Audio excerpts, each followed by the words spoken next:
ছাত্র জনতার নেতৃত্বে, দেশপ্রেমিক মানুষের নেতৃত্বে যারা আওয়ামী লীগ দোসরদের বিরোধিতা করে, সে যে দলের হোক, যে মতের হোক, যে আদর্শের হোক, তাদেরকে নিয়ে ঐক্যবদ্ধভাবে স্পেশাল পুলিশ সিকিউরিটি নিয়োগ দেয়া।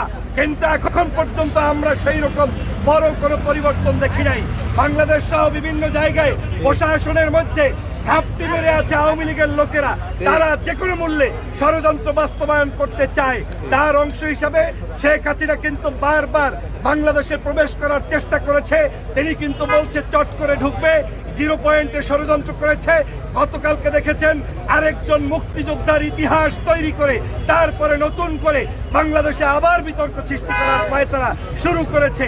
ইতিমধ্যেই জানেন একজন মার্ডার কেসের আসামির জন্য বাংলাদেশের যে পরিমাণ তাকে নিয়ে তর্ক বিতর্ক শুরু করেছে, এগুলো আওয়ামী লীগের পরিকল্পনা।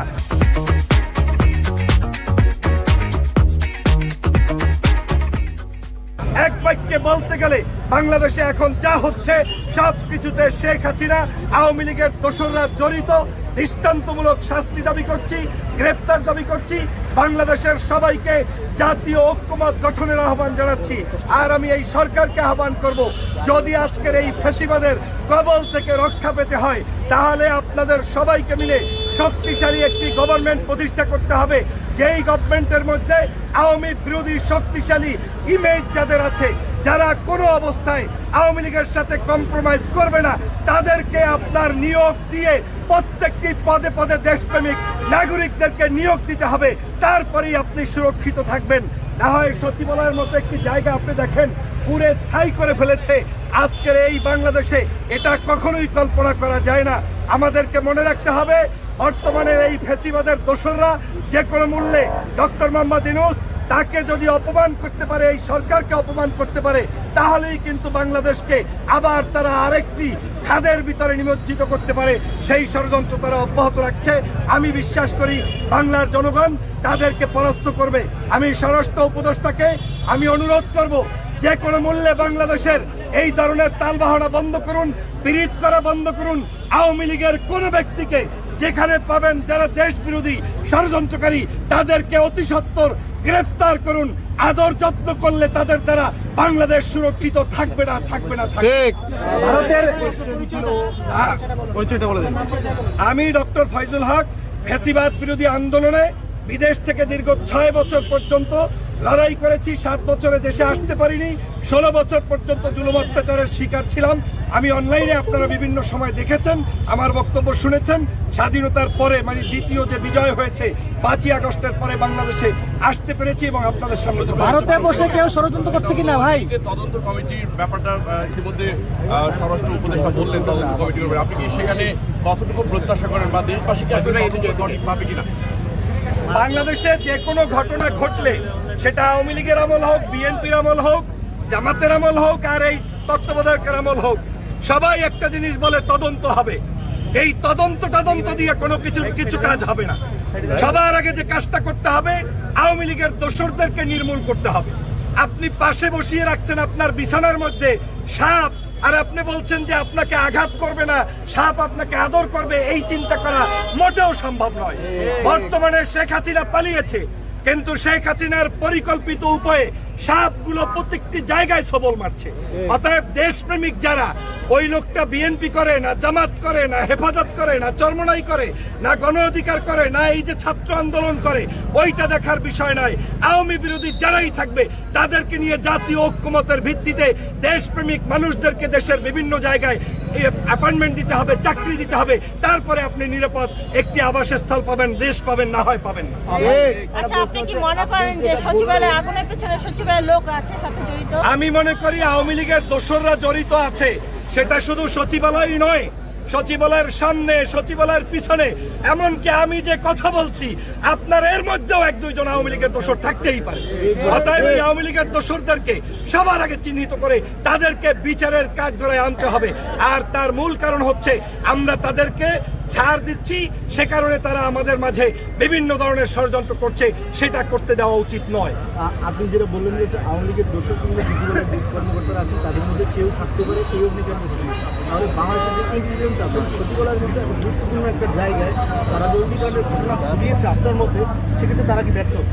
অবশ্যই আমি মনে করি যে বাংলাদেশে গত 16 বছরে চায়ের দোকান থেকে শুরু করে রাষ্ট্রের সর্বোচ্চ রাষ্ট্রপতি পর্যন্ত নিয়োগ হয়েছে শেখ হাসিনার কথায়, আওয়ামী লীগের কথায়। অতএব আপনাকে ভাবতেই হবে যে আপনার সামনে পিছনে ডানে বামে আওয়ামী লীগের দোসর থাকাটা অস্বাভাবিক কিছু নয়। কিন্তু আমি দেশপ্রেমিক কোনো অফিসারকে কটূক্তি করতে চাই না। যারা দেশের জন্য লড়াই করেছেন, আওয়ামী লীগের আমলে হয়তো চাকরি করেছেন, সবাই হয়তো খারাপ নয়, কিন্তু এটা আপনার রাখতেই হবে 16 বছরে যারা বড় বড় জায়গায় গিয়েছে তারা কখনোই শেখ হাসিনার পাও চাটা ছাড়া ওই পদে যেতে পারে নাই। অতএব ওই দোষরদেরকেই চিহ্নিত করে বিচার করা উচিত এবং তারা এখনো সচিবালয়ের মধ্যে অবশ্যই আছে। সচিবালয়ের মধ্যে শুধু নয়, উপদেষ্টাদের আশেপাশে ঘোরপাক খাচ্ছে এবং তারা শুধুমাত্র মুজিব কোডটাকে পরিবর্তন করেছে, আর কিছু পরিবর্তন করে। আপনি বললেন যে হচ্ছে বাংলাদেশের প্রত্যেকটি সেক্টর থেকে এই নাজমুল মাথা সরিয়ে দেশপ্রেমিকদের আপনি বলতে চাচ্ছেন যে আওয়ামী লীগ বাদে যারা আছে সবাই দেশপ্রেমিকের, আওয়ামী লীগ হচ্ছে দেশপ্রেমিক। আমি স্পষ্ট করে বলছি, গত 16 বছরে আওয়ামী লীগ দেশ বিরোধী কর্মকাণ্ড করেছে, আওয়ামী লীগ নাটক করেছে, আওয়ামী লীগ এই দেশের মানুষের উপরে অত্যাচার করেছে। সর্বশেষ 2024-এ তারা আমার এই বাংলাদেশের নাগরিকদের কাছে আপনার খুনি হিসেবে সাব্যস্ত হয়েছে, তারা মানুষদেরকে খুন করেছে। অতএব এই বাংলাদেশে 24-এর বিপ্লব ছিল আওয়ামী বিরোধী বিপ্লব, 24-এর বিপ্লব ছিল খুনি হাসিনার বিরুদ্ধে বিপ্লব। অতএব আওয়ামী লীগ বাদ দিয়ে যারা আছে তারা আমার বন্ধু, আওয়ামী লীগ আমার বন্ধু হতে পারে না, পারে না, পারে না। ঠিক আছে ভাই, ধন্যবাদ।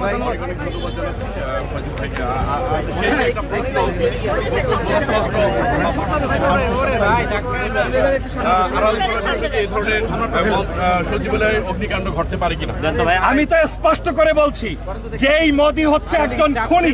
পার্শ্ববর্তী রাষ্ট্রের প্রধানমন্ত্রী দাবিদার নরেন্দ্র মোদী নিজে আমার বাংলাদেশের 16ই ডিসেম্বরের বিজয় দিবসকে অস্বীকার করে বাংলাদেশ সম্পর্কে একটা শব্দ লেখে নাই। সেই মোদী বাংলাদেশের কোনোদিন ভালো চাইতে পারে না।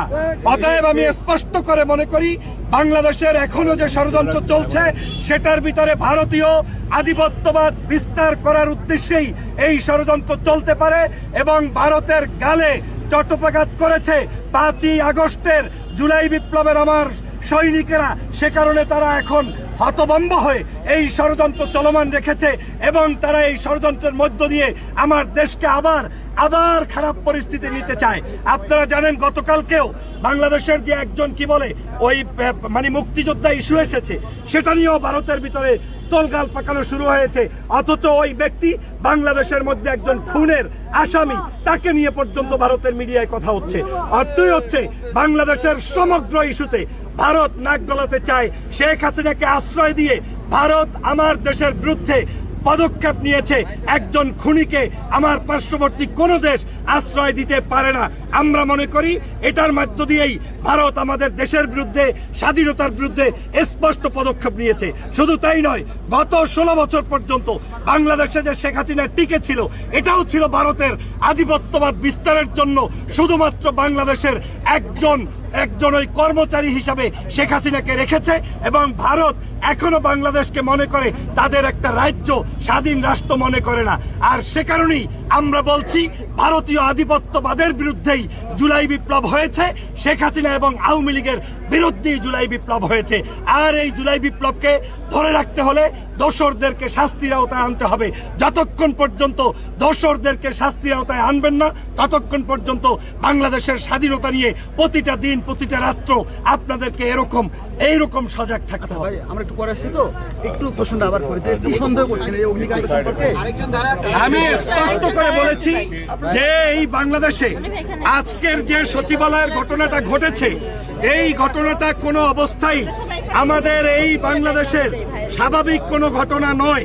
এই ঘটনাটি পরিকল্পিতভাবে আওয়ামী লীগের দোসররা শেখ হাসিনার নির্দেশে এবং তার পরিকল্পনায় আজকের এই কর্মকাণ্ডটি করেছে এবং এই কর্মকাণ্ডটি একটি ষড়যন্ত্রের অংশ।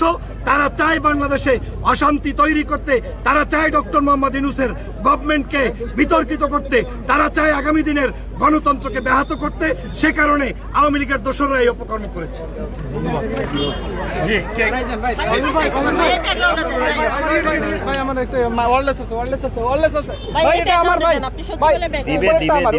প্রশ্নগুলো করলে আমি একসাথে উত্তর দিতে পারি, তাহলে অল্প সময় হয়ে যাবে। পিছনে আপনি ধরবেন তাই? জি একটু দাঁড়ান, রেডি করি আমরা। ভাই আপনারা একটু মিডিয়ালে আসেন ভাই, একটু মিডিয়ালে আসেন, তাহলে সবাই শুনবে। মনির ভাই, আজকে যে ঘটনা ঘটেছে এটি আসলে আপনি কিভাবে দেখছেন? এদিকে এদিকে এদিকে। ধন্যবাদ আপনাদেরকে।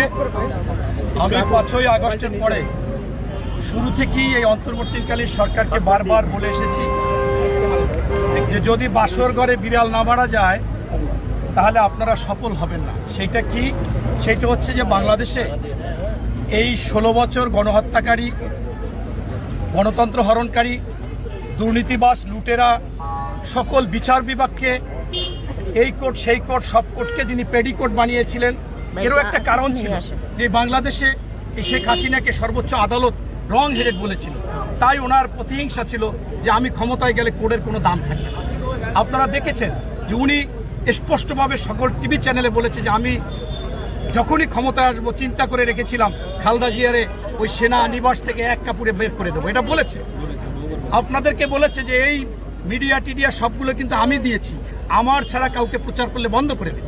অথচ নির্বাচনে ক্ষমতায় আসার আগে উনি বলেছিল যে আমি 7 দিনের মধ্যে একদিন কোনো রকম 1 ঘন্টা আধা ঘন্টা আসবে, একবার আসবে।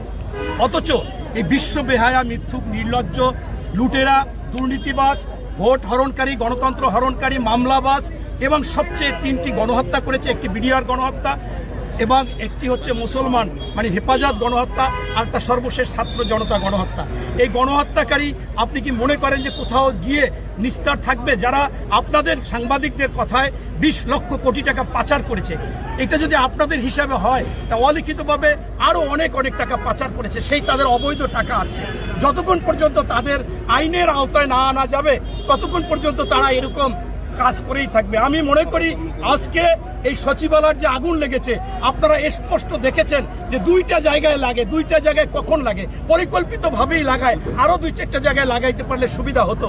তাই আমরা মনে করতেছি যে এই সরকারের প্রথম কাজ ছিল 7 দিনের মধ্যে এই যতগুলো আওয়ামী লীগের দুঃশাসনের প্রতাত্তা ছিল তাদেরকে বেছে বেছে তাদেরকে যারা অপরাধী তাদের আইনের আওতায় আনা, যারা চাকরিতে অনেক সুযোগ সুবিধা করেছে, অনেক কিছু অপরাধ করেছে তাদেরকে ছাঁটাই করা অথবা তাদেরকে কর্নার করে রাখা সাময়িকভাবে, সেইগুলো করতে পারেনি। বরঞ্চ আমরা দেখেছি যে এখন পর্যন্ত ওই আওয়ামী দুঃশাসনে যারা কোটি কোটি কোটি কোটি টাকা দুর্নীতি করেছে আমলারা, তারাই টাকা পয়সা কাউকে না কাউকে ভাগ করে তারা বিভিন্ন জায়গায় প্রমোশন নিয়েছে, অবস্থান নিয়েছে, কারণ তাদের কাছে টাকা আছে।